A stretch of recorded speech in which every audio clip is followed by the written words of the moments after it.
يا أيها الذين آمنوا لا تدخلوا بيوتا غير بيوتكم حتى تستأنسوا وتسلموا على أهلها ذلكم خير لكم لعلكم تذكرون.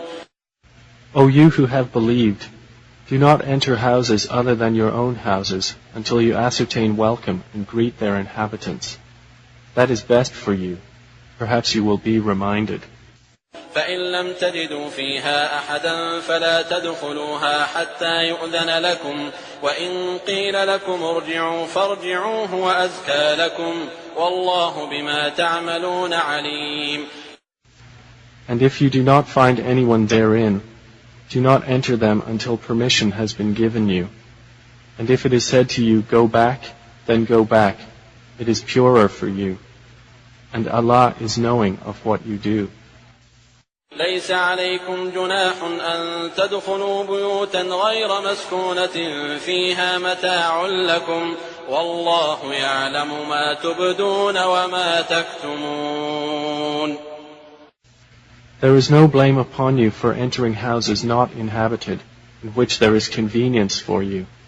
And Allah knows what you reveal and what you conceal. قل للمؤمنين يغضوا من أبصارهم ويحفظوا فروجهم ذلك أزكى لهم إن الله خبير بما يصنعون. Tell the believing men to reduce some of their vision and guard their private parts. That is purer for them. Indeed, Allah is acquainted with what they do. وقل للمؤمنات يغضضن من أبصارهن ويحفظن فروجهن ولا يبدين زينتهن إلا ما ظهر منها وليضربن بخمرهن على جيوبهن ولا يبدين زينتهن إلا لبعولتهن أو آباء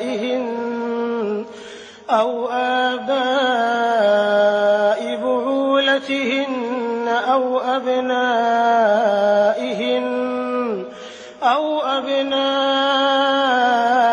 بعولتهن أو إخوانهن أو بني إخوانهن أو بني أخواتهن أو نسائهن أو ما ملكت أيمانهن أو التابعين غير أولي الإربة من الرجال أو الطفل الذين لم يظهروا على عورات النساء ولا يضربن بأرجلهن ليعلم ما يخفين من زينتهن وتوبوا إلى الله جميعا أيها المؤمنون لعلكم تفلحون. And tell the believing women to reduce some of their vision and guard their private parts and not display their adornment except that which ordinarily appears thereof, and to draw their head covers over their chests and not display their adornment except to their husbands, their fathers, their husbands' fathers, their sons, their husbands' sons, their brothers' sons, their sisters' sons, their women, that which their right hands possess, or those male attendants having no physical desire, or children who are not yet aware of the private aspects of women. And let them not stamp their feet to make known what they conceal of their adornment. And turn to Allah in repentance, all of you, O believers, that you might succeed. وأنكحوا الأيام منكم والصالحين من عبادكم وإمائكم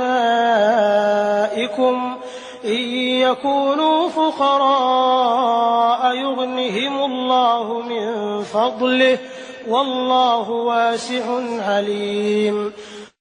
And marry the unmarried among you, and the righteous among your male slaves and female slaves. If they should be poor, Allah will enrich them from His bounty, and Allah is all-encompassing and knowing.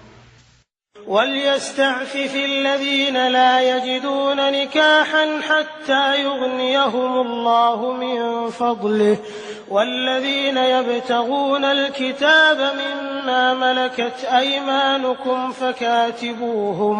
فكاتبوهم إن علمتم فيهم خيرا وآتوهم من مال الله الذي آتاكم ولا تكرهوا فتياتكم على البغاء إن أردنا تحصنا لتبتغوا عرض الحياة الدنيا ومن يكرههن فإن الله من بعد إكراههن غفور رحيم.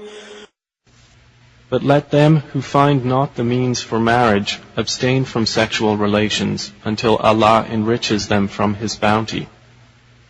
And those who seek a contract for eventual emancipation from among whom your right hands possess, then make a contract with them if you know there is within them goodness, and give them from the wealth of Allah which He has given you.